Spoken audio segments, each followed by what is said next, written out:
Now, this is Whiskey Bravo 5 Delta, Whiskey Bravo 5 Delta, the Grand Rounds on the Internet. We meet every week at this time and we talk about healthcare related subject. I'm glad to have you here with us. And the general public, if you're hearing us through YouTube, I think you're going to find this interesting and exciting because you're going to hear input from our members and guests from all over the country by way of amateur radio, something you may have not been exposed to before. We're talking about THC and CDB edibles, the components that are in marijuana. And we're going to talk about that from different perspectives. It's not medical advice or personal advice.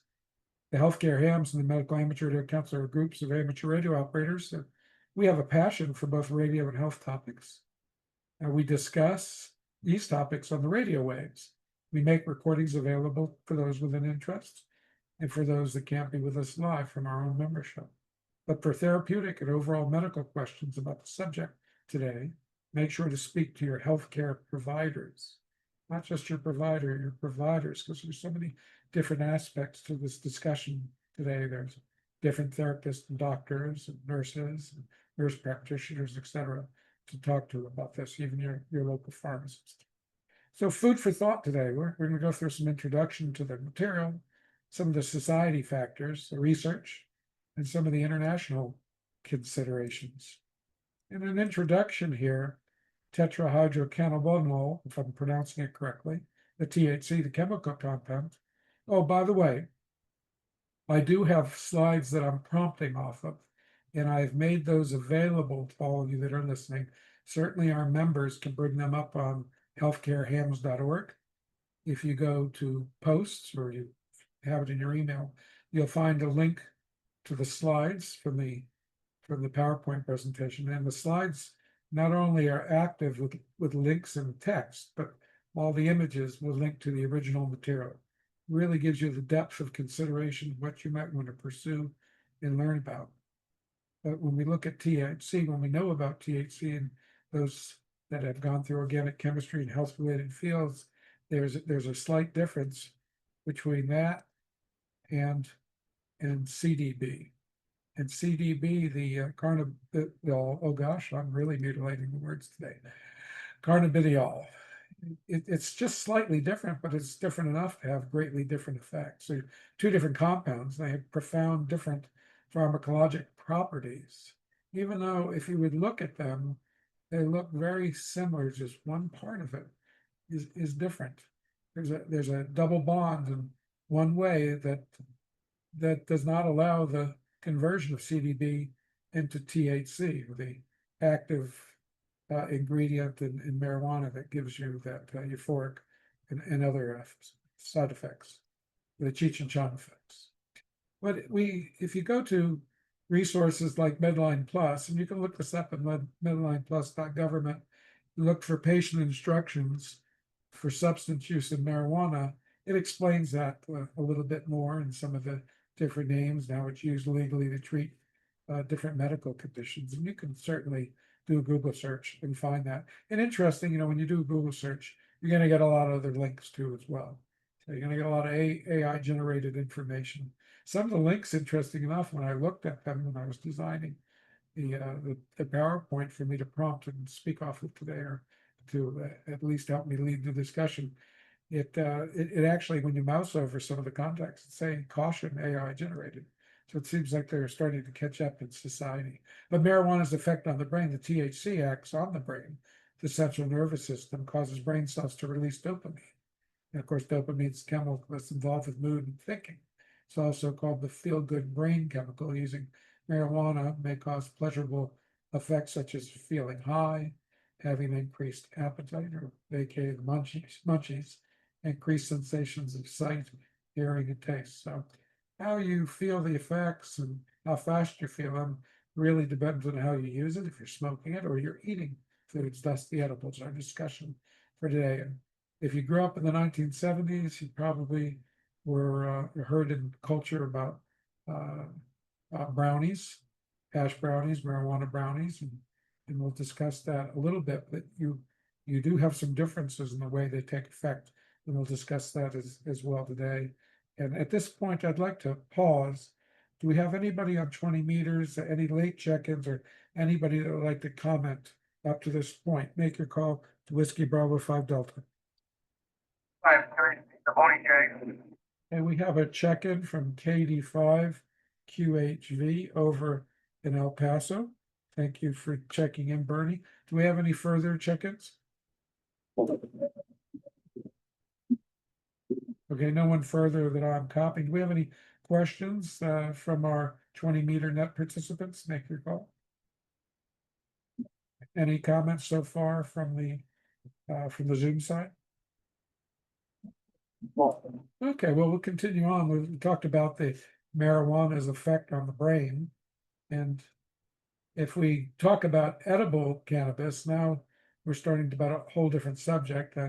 I looked up and found some practice information from a Canadian perspective, and you can research that from the CMAJ, the journal, their CMA journal, and you can look that up under 5 things to know about edible cannabis, and just search for that with CMAJ, and you'll find that. And basically, they state that more than 40% of North American non-medical cannabis users consume edibles, so that's your recreational. Edibles have a long latency period and duration of action.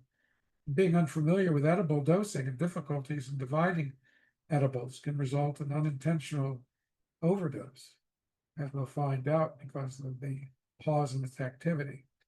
Psychiatric and cardiovascular complications are more likely with edibles, and when we get to the research section, we'll see that even in May here, May of 2025, there was an article in the Cardiology JAMA that discussed this. And again, when we talked about speaking to your health professionals with questions, therapists, psychiatrists, there's many different issues that you can have with these medications or questions that you may have. So feel free to discuss them, of course, with your general practitioner. We're not making any medical recommendations. We're giving personal opinions. We're just helping to guide you toward being able to research the subject yourself. But unintentional exposure to edibles is particularly dangerous to children. Think about it. You know, we have gummies now with these materials. We've got children exposed to gummies. I mean, you got to be really careful, I would think, if you're keeping edibles in your house of that nature.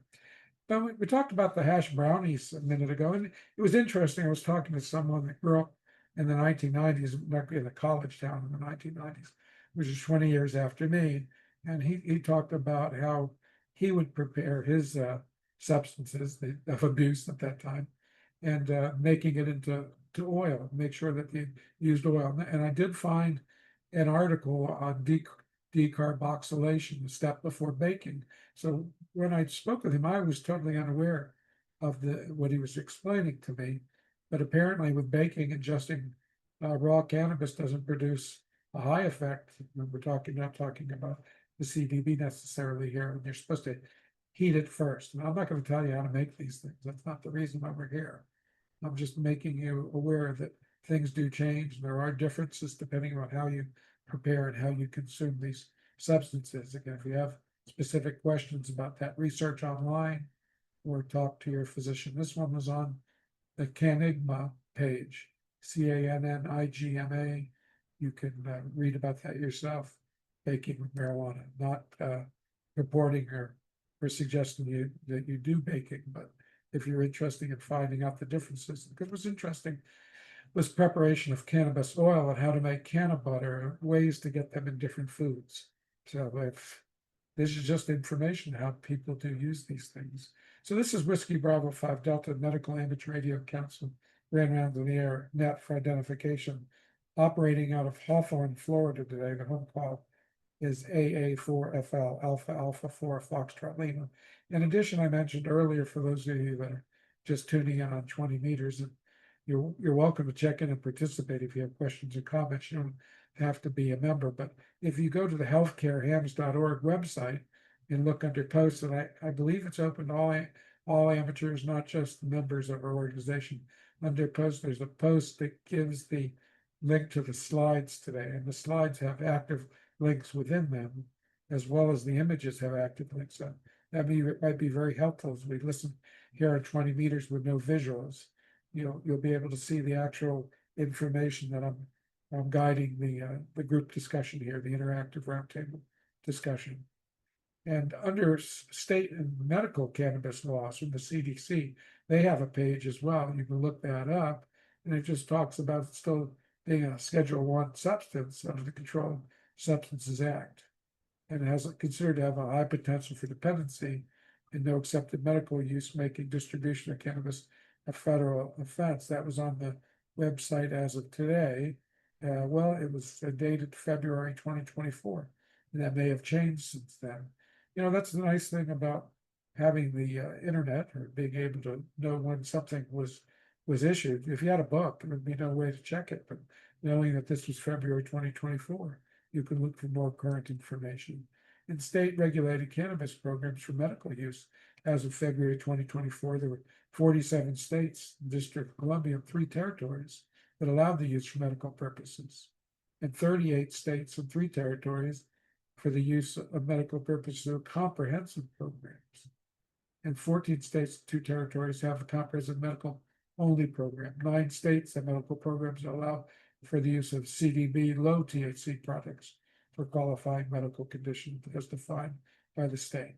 Comprehensive medical programs in the context refer to programs that allow for the use of cannabis products beyond the CDB, low THC for medical purposes as defined by the state or territory. So you can see why we're talking about both these substances today from a medical standpoint, and what people are using for medical use, that obviously is a factor. Once again, you can look that up on the cdc.government page, state regulated cannabis programs, look under state medical cannabis laws. And they'll have an image on that page. It shows the different states which have those different programs. It's color coded from the 3 different types of programs you mentioned. And you'll also find online probably more current information, but being what the internet is and the information you get back, I decided to stick with the CDC on this one, because you're going to get all kinds of organizations making comments and claims. And you might find things that are more current. I didn't want to vouch for the accuracy of that. What about societal factors? What about societal norms and influences? I mean, think about what you see around you right now. Societal norms change over time. Look at the history of alcohol. I mean, look what it was in the 1920s and what it is now.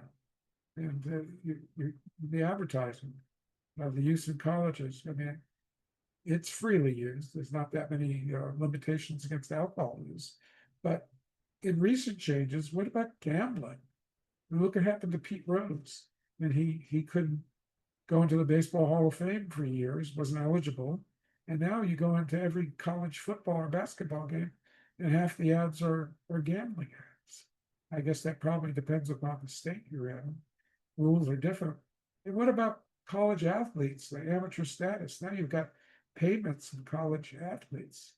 I'm trying to remember which the young lady I saw the other day, I think it was women's softball. She was a pitcher, and she was getting a NIL money, or the money that's paid for college athletes, $1.1 million.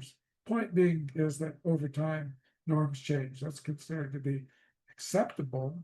Not that I think that's desirable, but we all have also had stereotypes in the past, what it's like to use marijuana as well. But what about other factors? That we talked about this in our fluoride discussions, amalgam discussions.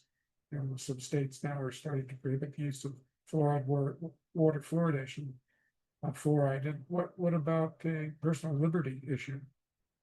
If it's your choice to do something and you're being regulated, whose places that legally, governmentally? What are the factors at play? Is that changing? And the effect of law enforcement, about prisons, demographics, the demographic of who's in prison, who the users are, they're getting arrested. Very, very deep subject, philosophical subject, discussion of life here. Has great effects on life, not only now, but the success that people can have in life later once they get into legal issues. And that can be addictive. If you go to Medline Plus, patient instructions for marijuana, you'll find what they state are the addictions. And going back to influences, we're talking about, you know, even in the 1930s, I mean, sure some of you had grandparents that used marijuana. In 1936, the classic film Reefer Madness, they say that was distributed to college campuses because even in the 1970s to try to cut down on use, but it's a cult classic. I know I saw it when I was in college in the 1970s, but cannabis use in the early 1900s, it had a stigma to it. And, the reviews, people review it now in today's context, think you can sit in the chair and laugh about it, but it was a serious subject. Anyway, if you go to YouTube and you search for Reefer Madness, you'll see summaries of it. You'll also see the actual film if you choose to watch it. So I'm going to pause one here for identifications. The Medical Amateur Radio Council, if it seems to be an off-flavor subject for a grand rounds of the internet, 20 meters, I assure you this is a roundtable discussion. Even that seems now it's a one-way discussion. About the background of THC and CDB, the contents of marijuana and medical and edibles we're talking mostly for medical use. So that being said, and knowing this is AA4F out the mic operating off of Florida on 20 meters, do we have any late check-ins or individuals that would like to ask a question or make comments this time? Taking that on 20 meters, make your call to Whiskey Bravo 5 Delta.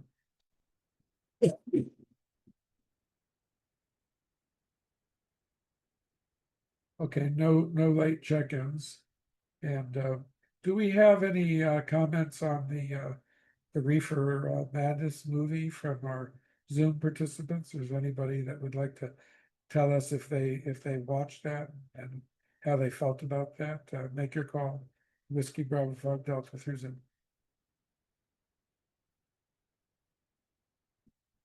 Okay, no current comments.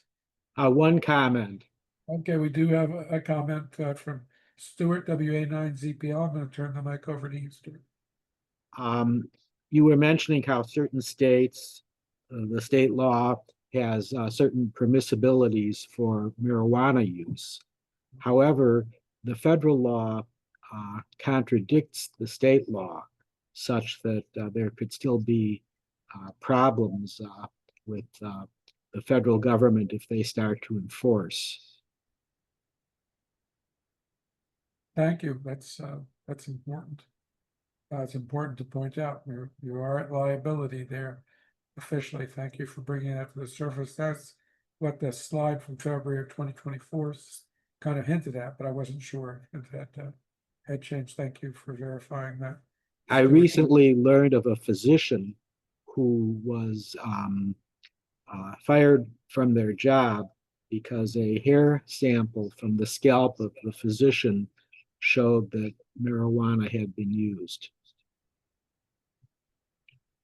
Okay, well, thank you for sharing that information. I'm sure that's not a rare occurrence. I know personally, when I was practicing, I'm a child from the 1960s and 70s growing up in Miami. I mean, at a time when people were passing, bags of weed around in class, not consuming it.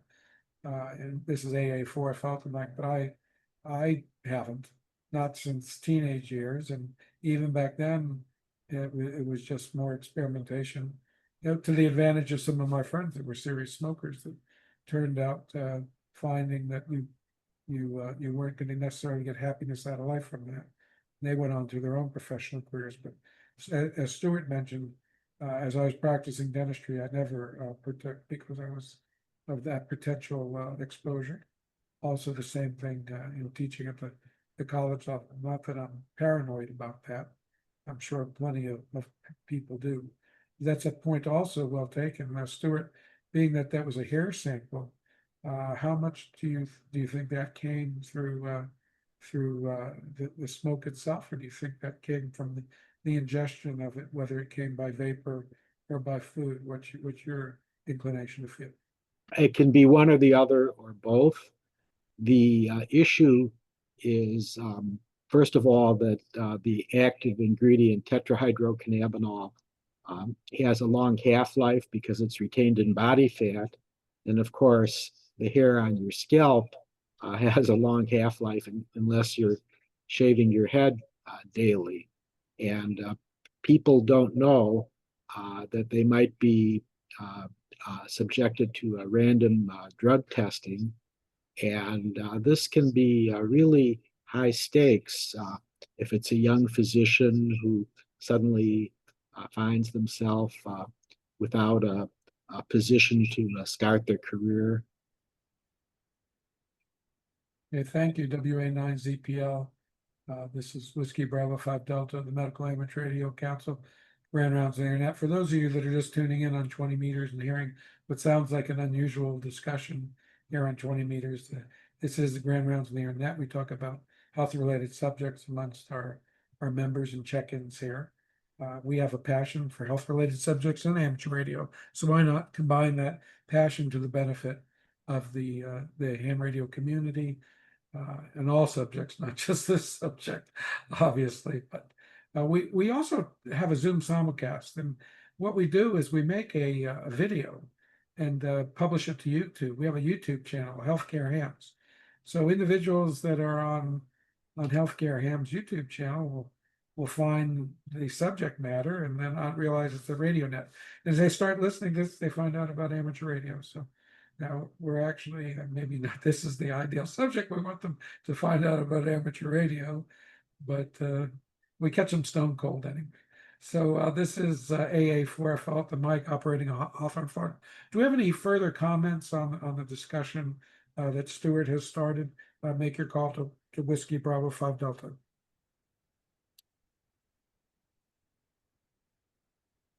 Okay, thank you, Stuart. So that also leads us to another discussion, Stuart. Is marijuana a gateway drug? That was the big argument, of course, back in the 1970s. And there's a psychologytoday.com article discussing that. And considering whether or not it was the start of trouble, I don't know the answer to that question, but I think that it's less and less thought of leading to hard drugs. And I guess it's different from person to person, but I'm not going to comment on that other than you can read about that and make your own observations. Certainly. There was a recent Canadian study that looked at people who develop a psychosis. Now, in the general population, the development of chronic psychotic mental health problem is about 1%, and it usually starts in the late teens or early 20s.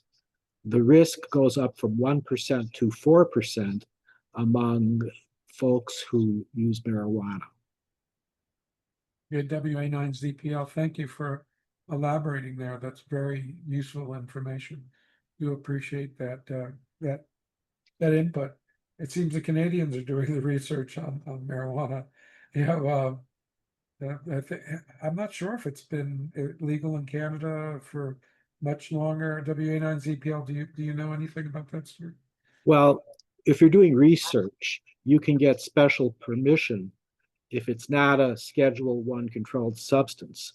But since marijuana is a Scheduled I controlled substance in the United States, it is very difficult or almost impossible to get permission to conduct the research in our country. Thank you for that explanation. I hadn't thought about that. But that's why we have a net where we share our ideas amongst our members. And we appreciate your input today. So Up in Smoke was the movie from the 1970s. We talk about stigmas and thoughts. A movie about marijuana. I think they were sneaking it in from Mexico, make it into a van made out of marijuana. And my favorite line for that movie was the guy was smoking, and guy asked him, "What are you smoking?" And he says Labrador. He says, Labrador? Like, I don't know anything about Labrador. He goes, yeah, my dog ate my stash. So that was recycled. There's just kind of a cute and funny movie. Of course, these people presented as extreme stoners, and that was the stigma that was purported back then. And I think now it's a lot more socially accepted, and you'd have to go to a state, of course, where it's legal for recreational use. But it's going to vary from state to state, and I'm sure attitudes vary from state to state, and it varies within demographic population, I would imagine, as we talked about earlier. Do we have any questions on the for late check-ins on the 20-meter side? Make your call to Whiskey Bravo 5 Delta.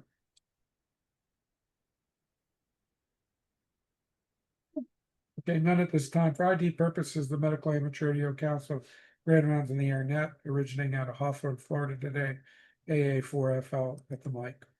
And with pop culture influences in the 1970s, groups like Pink Floyd, Grateful Dead, Led Zeppelin's a whole new perspective on drugs from rock and roll to disco. And Cheech and Chong, of course, were a big part of that anti-establishment counterculture that helped shape the history of marijuana as we know it. This hippies faded into the 60s, and we started a war on drug. There was a whole new era of marijuana subculture that began. What about Vietnam? I mean, after Vietnam, the world changed substantially with attitudes on drugs. I mean, when you're facing death, drugs probably were not as much of a concern for your health. Anyone that saw Apocalypse Now saw a good feel or a sense of that. KN0S, are you here with us, KN0S? Would you like to comment on the Vietnam years and drug use? Over. War popularized the use of marijuana among the troops, primarily so they could escape. Some of the guys used to tell me that they would escape by smoking marijuana. I worked in a surgical unit, and some of the guys used